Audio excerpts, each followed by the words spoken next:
Now, there is more trouble for the former Pakistan Prime Minister Imran Khan. Khan has been sentenced to 3 years imprisonment in the Toshakhana case.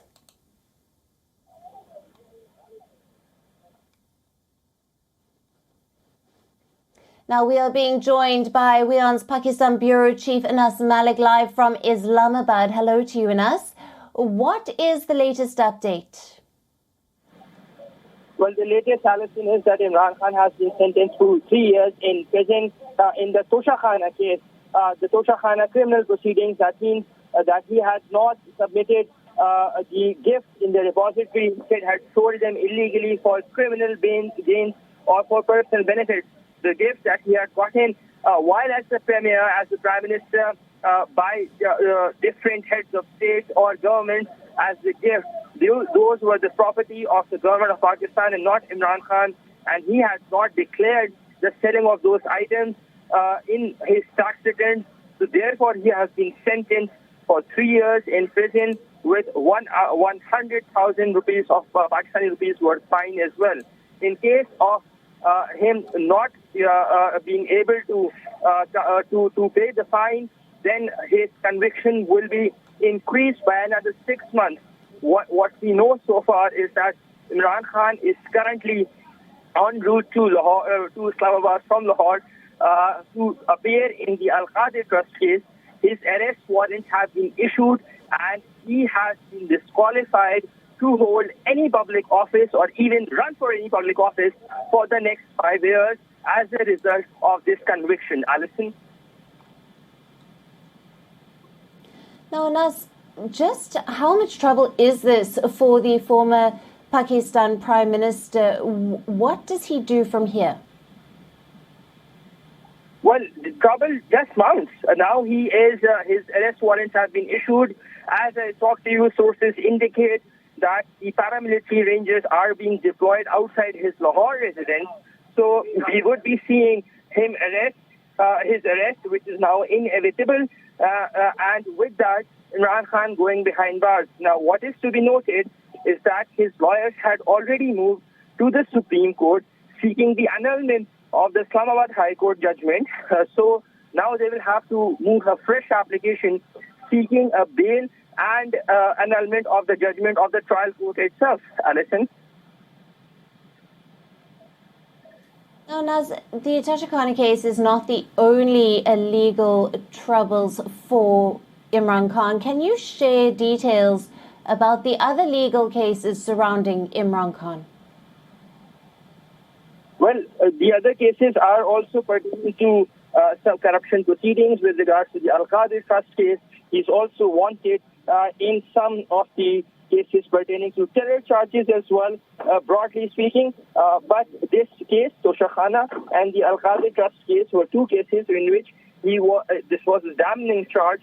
Both the Al-Qadir and the Toshakhana case. In the Al-Qadir Trust case, he is due to appear before the National Accountability Bureau's court, the Accountability Court, today at 2:30 p.m. But I personally think that now the chances of him appearing are low. Alison?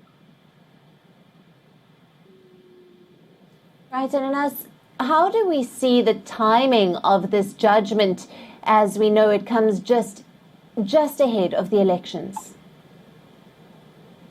Well, this means that Imran Khan, there is no election for Imran Khan, personally speaking, not known for his party's fate, but for Imran Khan, that means this election is a non-starter. He does not get to contest election. He has been disqualified for the 5-year term.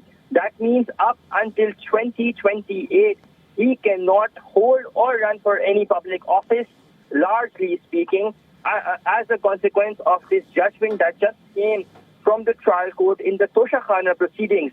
Now, Toshakhana, as I said, it more pertains to the repository of gifts in the National Exchequer and in the National Repository, which he had failed to do so. In fact, the prosecution has been able to go ahead and prove their claim that he had benefited this for his personal gains through the sales of these items, which means that he had a criminal intent to it in the eyes of the law, and therefore now he has been sentenced to 3 years in prison. Alison? Right, and with the mounting legal trouble, his party colleagues, how are they responding? How do you see the road ahead for Imran Khan's party?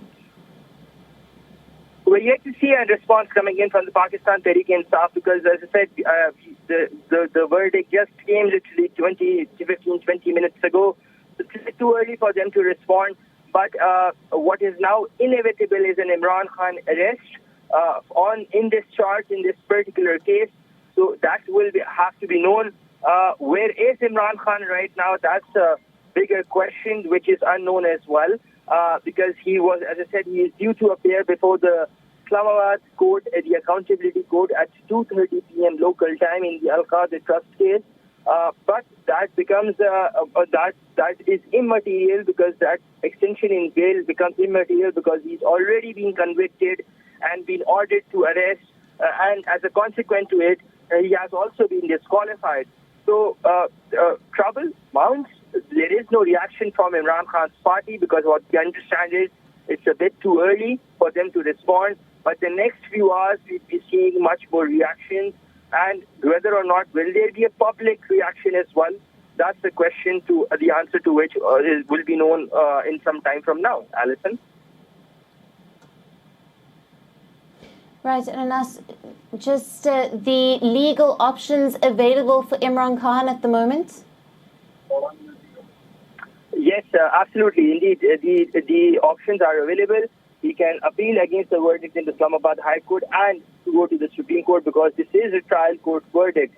But we have seen that happen we have seen the precedent as well in the case of PM Mohammad Nawaz Sharif, the former Prime Minister. But usually such cases and such convictions being overturned takes years, if not months.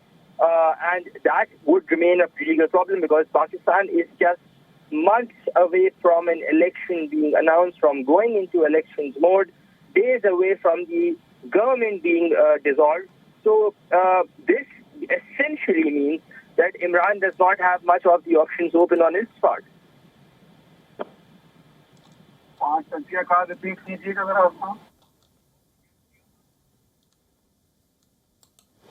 Anas, thank you very much for joining us with all the latest details on that. And you will, of course, be keeping us up to date as the story unfolds further. And now we're moving on to Amir Shaheen, who is also joining us live on this broadcast, a senior journalist from Pakistan. Thank you for being with us, Amir. Now, take us through the latest details that you have on Imran Khan's arrest in this Toshakhana case.